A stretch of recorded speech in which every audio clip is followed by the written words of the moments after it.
Hello everyone. So in this video we will see the discretionary powers of the president. So let's begin with it. Discretion. Discretion का मतलब क्या होता है? बहुत simple सा एक वर्ड है discretion. Discretion means there's a Hindi word for it, that is Vivek. Vivek. That is using your own mind when you take some decision. It implies that you are working on your discretion. ठीक है. So president की powers and functions are completely governed by article 74. जैसे कि हमें पता है कि president जो है he works on the aid and advice of council of minister and prime minister. लेकिन उसके बाद भी एक छोटा सा एरिया बचता है जिसको हम बोलते हैं डिस्क्रिशनरी पावर्स, जहाँ पर प्रेसिडेंट अपने डिस्क्रिशन का यूज़ करके he can take some actions.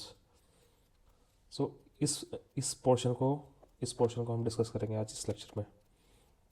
उससे पहले मैं आपको कुछ फैक्ट्स दे देता हूँ. Write down some facts. मैं डिक्टेट कर देता हूँ. You can write down them in your notes. Notes बनाना बहुत ज़रूरी है, बहुत इंपॉर्टेंट है. अदरवाइज़ आप लेक्चर से कुछ भी नहीं सीख पाओगे. मैं पॉइंट्स में आपको दे रहा हूँ notes, you can write it down. Right. Point number 1, the term discretion has not been use in the constitution. ध्यान से सुनना. जो टर्म डिस्क्रिशन है उसका कहीं भी मेंशन नहीं है कॉन्स्टिट्यूशन के अंदर. ठीक है. वो गवर्नर के लिए तो यूज़ किया गया है under article 163, but not for the president. So right it down. The term discretion has not been used in constitution for president, but has been used for governor under article 163 for governor. Right. Point number 2, discretion implies that the president acts by the application of his own mind,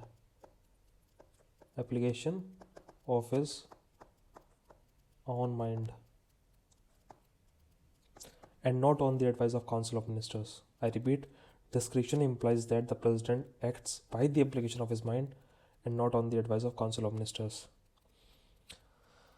सो जैसे मैंने आपको कहा president के लिए कहीं भी discretion word use नहीं हुआ. सो हमें कैसे पता चलता है? ये हम इम्प्लिसिटली ड्राइव करते हैं. और काफ़ी सारे आर्टिकल्स में ऐसी सर्कमस्टेंसेस जो मतलब अपीयर हुई है जहाँ पर जो है प्रेसिडेंट को एक कॉन्स्टिट्यूशन में के द्वारा छूट दी गई है कि वहाँ पर वो अपने डिस्क्रिशन के थ्रू ही कैन एक्ट. सो इसमें कहीं भी डायरेक्टली मेंशन नहीं है. आई रिपीट कि कहीं भी डायरेक्टली मेंशन नहीं मिलेगा आपको कॉन्स्टिट्यूशन के अंदर कि प्रेसिडेंट को ये सारी डिस्क्रिशनरी पावर्स है. नहीं, बहुत कुछ आर्टिकल्स हैं जिनको हम अभी देखेंगे जहाँ पर इनडायरेक्टली वो कहते हैं कि इनडायरेक्टली वहाँ से मतलब समझ आता है हमको कि यहाँ पर कॉन्स्टिट्यूशन चाहता है कि प्रेसिडेंट अपने खुद के दिमाग से काम ले, खुद के दिमाग से निर्णय ले. तो right. Point number 3, the president thereby has discretion implicitly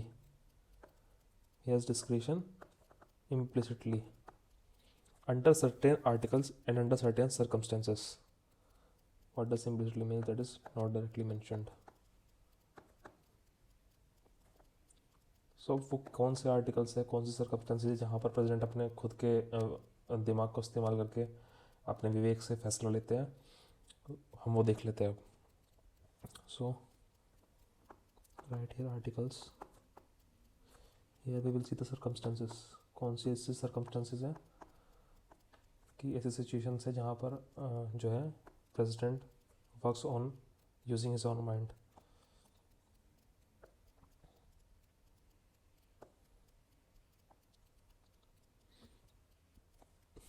सबसे पहले अंडर आर्टिकल 74. आर्टिकल 74 क्या कहता है? आर्टिकल 74 कहता है कि president works on the aid and advice of prime minister and council of ministers. यही तो कहता है. लेकिन उसमें एक प्रोविज़न है कि he can send reconsideration of advice. तो अगर मान लो president, prime minister and council of ministers ने कुछ एडवाइस दी प्रेसिडेंट को, but he can also send that advice for the reconsideration to prime minister and his council of ministers. कौन सा क्लोज प्रोविजन है? That is reconsideration of advice. हमने देखा कि आर्टिकल 74 कहता है president works on the aid and advice of council of ministers, but he can also send the advice for reconsideration to the prime minister and council of ministers. तो इस provision की बात हो रही है। तो यहाँ पर implicitly we can see that reconsideration of advice, अब प्रेसिडेंट को पहले एडवाइस तो करेंगे नहीं प्राइम मिनिस्टर और काउंसिल ऑफ मिनिस्टर कि आप हमको रिकन्सिडरेशन के लिए दोबारा हमारी एडवाइस भेजिए। ऑब्वियसली इतना तो समझ आता है कि जो भी एक्शन लेंगे प्रेसिडेंट उसमें वो अपने ऑन डिस्क्रिप्शन से लेंगे, वहाँ पर किसी की एडवाइस के अंडर वो वर्क नहीं कर रहे। सो आर्टिकल 74 की इस प्रोविजन में वी कैन सी दैट, ये we can see implicitly here कि ये दिखाती है कि president can work on his own description in this particular area. कि मान लो अगर प्रेसिडेंट को कोई एडवाइस आती है prime minister and council of ministers की तरफ से टू डू सर्टेन एक्शन, वहाँ पर वो रिकन्सिडरेशन के लिए भेज सकते हैं। अब रिकन्सिडरेशन से होता क्या है, प्रेसिडेंट जो है पार्लियामेंट्री फॉर्म ऑफ गवर्नमेंट में as a convention he can warn encourage और एडवाइस द प्राइम मिनिस्टर। तो अगर जो है वो एडवाइस कर रहे हैं या he wants using certain actions, या एडवाइस करे जैसे रिकन्सिडरेशन के भेज दिया कि आप दोबारा इस बारे में सोच लीजिए, इस बिल के बारे में दोबारा सोच लीजिए, इसका मतलब है president is not satisfied with the bill, कहीं ना कहीं he is sending some warning to the prime minister. तो जो है ये आर्टिकल 74 की प्रोविजन दिखाती है कि यहाँ पर president works using his on mind. Moving ahead with article 111, last lectures में हमने देखा जहाँ पर हमने वीटो पावर्स को डिस्कस किया था। So article 111 that is exercise of pocket and suspensive veto, exercise of pocket and suspensive veto.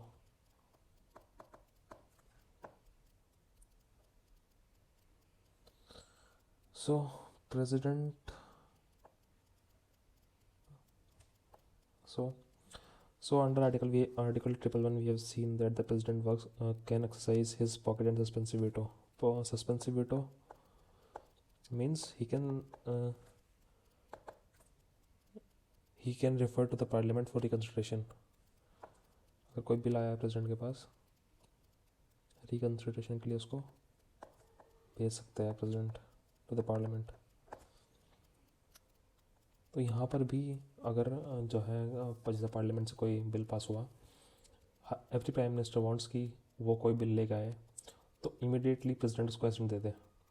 Okay, कोई भी गवर्नमेंट होगी वो यही चाहिए कि उनके बिल को लाते ही प्रेसिडेंट से एसेंट मिल जाए पास होते बिल के।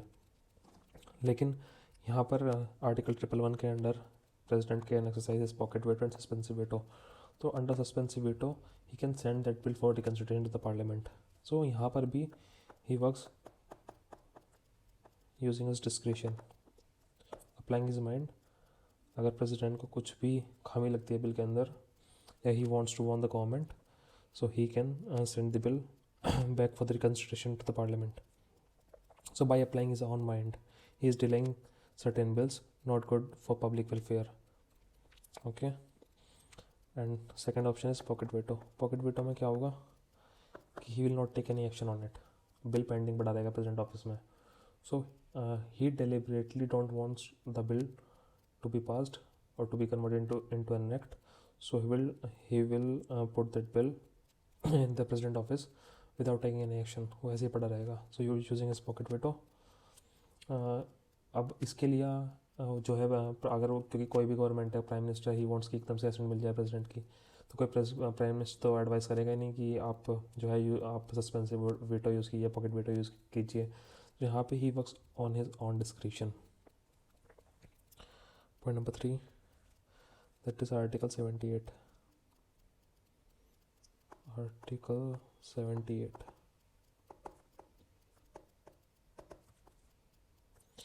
Article 78 says right to be informed. So President has the right to be informed. I will open up on this article in the upcoming lectures.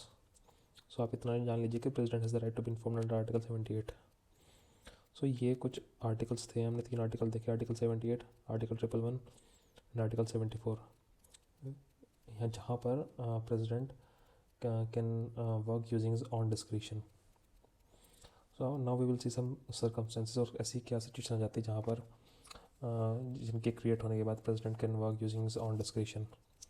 So number 1, article 75. Article 75. So appointment of prime minister is done by the president. Okay, appointment of prime minister is done by the president on the basis of majority. ठीक है, अगर जैसे कोई भी party, अब अगर president को appoint करना है किसी प्राइम मिनिस्टर को, तो ये कहीं मेंशन तो है नहीं कॉन्स्टिट्यूशन के अंदर कि जिसकी सबसे ज़्यादा मेजॉरिटी होगी उसी को प्राइम मिनिस्टर बनाना है. लेकिन ये अंडरस्टूड है, ये बहुत बेसिक सी चीज़ है कि अगर कोई भी कोalition गवर्नमेंट फॉर्म होती है, फिर जो है मेजॉरिटी है जिस भी पार्टी की, वहीं से प्राइम मिनिस्टर को चुन के जो है ऑफिस में भेजा जाएगा. सो यहाँ पर भी अगर मान लो कि अपॉइंटमेंट होता है प्राइम मिनिस्टर का जो प्रेजेंट करता है on the basis of majority, लेकिन एक कंडीशन आ जाए, सिचुएशन आ जाए कुछ ऐसी कि बट इफ़ नो पार्टी और कोalition हैज़ मेजोरिटी, देन वोट. अगर किसी के पास मेजोरिटी ही नहीं है तो उस कंडीशन में प्रेसिडेंट क्या करेंगे? Then president himself appoints or chooses the one individual and put his faith in him to prove his majority in Lok Sabha, and then he becomes the prime minister. इस condition में क्या होगा, अगर कोई भी party की कोई majority नहीं है, फिर कोई कोalition गवर्नमेंट भी नहीं फॉर्म हो पाई, उस केस में the president will appoint an individual as a prime minister. Then he will ask this person to prove his majority in Lok Sabha. So in this condition also the president is working using his own discretion and applying his own mind. He is not working on the aid and advice of prime minister and council of minister here. ऐसी condition कब आई थी? First time this was happened in 1979 when Chaudhry Charan Singh was appointed as prime minister. Chaudhry Charan Singh was appointed as prime minister. Okay, ये हमने condition number 1 देखी कि president appoint करता है prime minister को, लेकिन अगर जो है कोई पार्टी की मेजॉरिटी नहीं अचीव कर पाई, कोई पार्टी या कोई कोalition गवर्नमेंट नहीं फॉर्म हो पाई, उस कंडीशन में कैसे जो है प्रेसिडेंट अपनी डिस्क्रिप्शन का यूज़ करके he can appoint the prime minister. So condition number 2, if PM dies in the office, if PM dies in office and there is no obvious successor, इस कंडीशन में क्या होगा? Then the president can appoint an acting prime minister. President can appoint an acting prime minister till party decides, or he can put his faith and appoint an individual using his own mind. ठीक है, तो वो किसी को भी किसी individual को choose करके he can appoint him as a prime minister. जब तक पार्टी डिसीजन आता है, डिसाइड करती है, तो that person will act as an acting prime minister. ऐसा कब हुआ था first time? This was happened first time in 1964. And who was the prime minister at the time? Jawaharlal Nehru. इनकी डेथ हो गई थी ऑफिस में. while he was in the office of the prime minister, he was right at the time. उस time में Gulzari Lal Nanda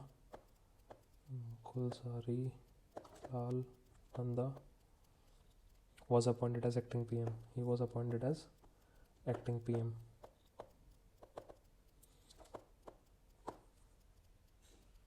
Okay, so these are the areas where president can work using his own discretion, or these are the discretionary power given to the president implicitly.